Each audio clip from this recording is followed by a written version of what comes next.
بسم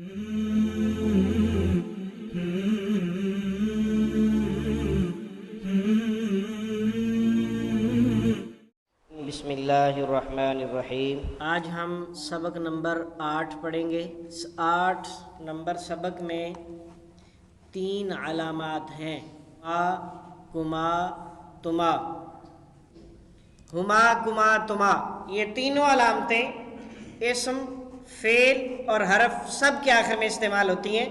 تعداد میں کسی بھی چیز کے تعداد میں 2 ہونے کو ظاہر کرتی ہیں۔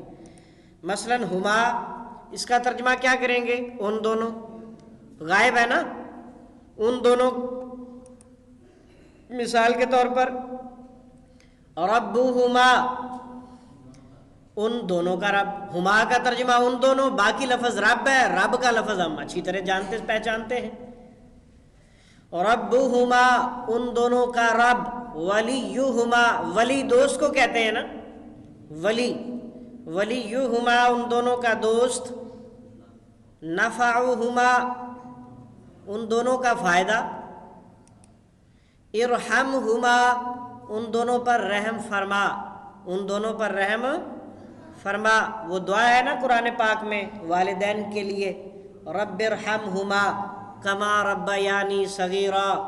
اے اللہ، جس طرح میرے ماں باپ نے مجھے بچپن میں پالا ہے، میری خدمت کی ہے، اسی طرح آپ بھی ان پر رحم فرماؤ۔ ابوہما، ان دونوں کا باپ۔ ابو ہمارے ہاں عام استعمال ہوتا ہے، ابو، ابا جان وغیرہ۔ ابوہما، ان دونوں کا باپ۔ کنزہما، ان دونوں کا خزانہ۔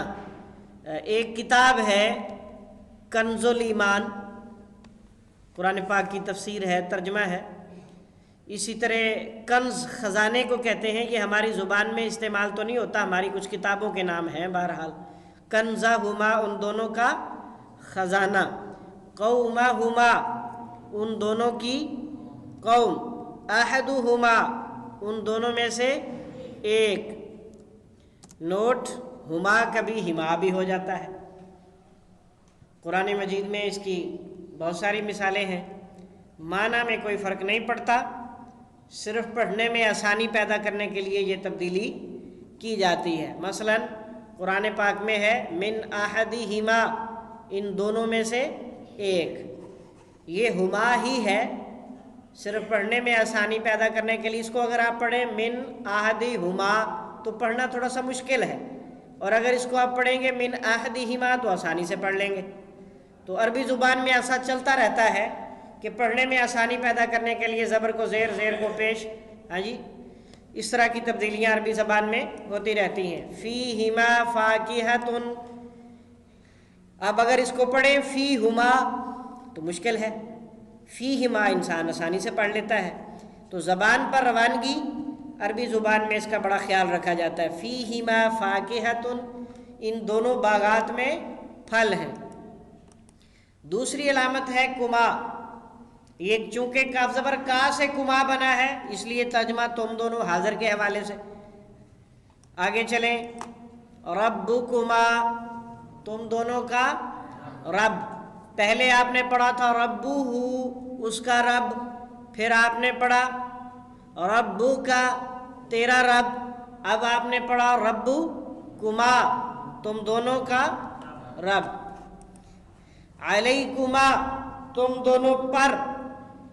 پر آپ سمجھ ہی رہے ہیں کہ اللہ کا ترجمہ ہے، اور اللہ آپ کی اردو زبان میں استعمال ہوتا ہے کیسے؟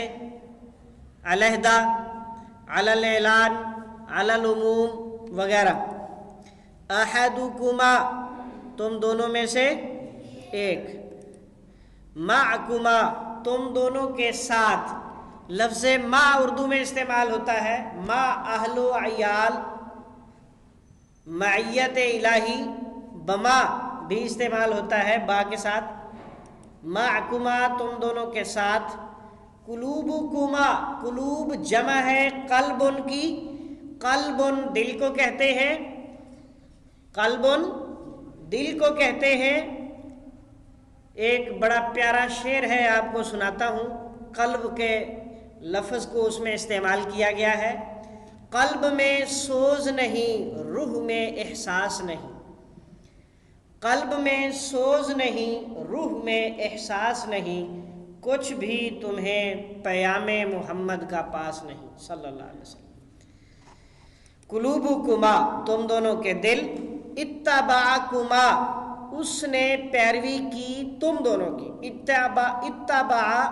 اتباع اردو میں عام استعمال ہوتا ہے تابع فرما، متبع سنت، اتبعکما اس نے پیروی کی تم دونوں کی۔ آخری علامت ہے تما، تیسری علامت تا سے تما، اس کا ترجمہ بھی تم دونوں ہوگا۔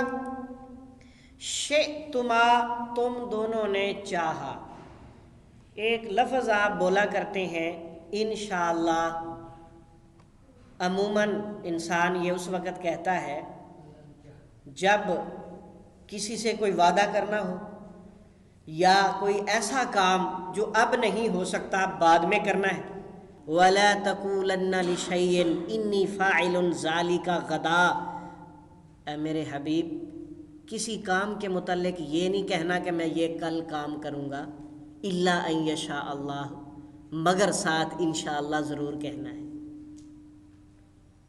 وَلَا تَقُولَنَّ ہرگز ہرگز مت کہیں یہ بات کہ یہ کام کل کروں گا، اگر کہنا ہے تو پھر رب کی رحمت کو اپنے ساتھ ملاؤ، انشاءاللہ کہو، رب کی مشیت، اس کا حکم، اس کی قدرت، اس کی بادشاہ تسلیم کرو، پھر کہو اگر میرا رب چاہے گا تو میں یہ کام کر لوں گا، میرا رب نہیں چاہے گا تو میں یہ کام نہیں کر سکتا۔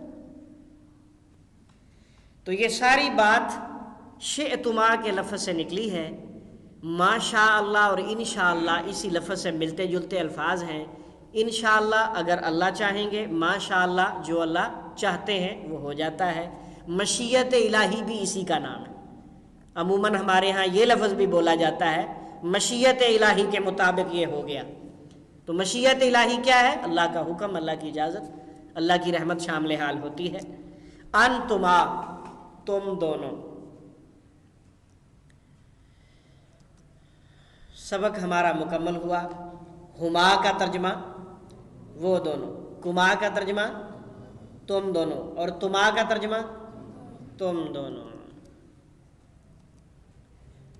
سبحانک اللہم و بحمدک، اشہد ان لا الہ الا انت، استغفرک و اتوب الیک۔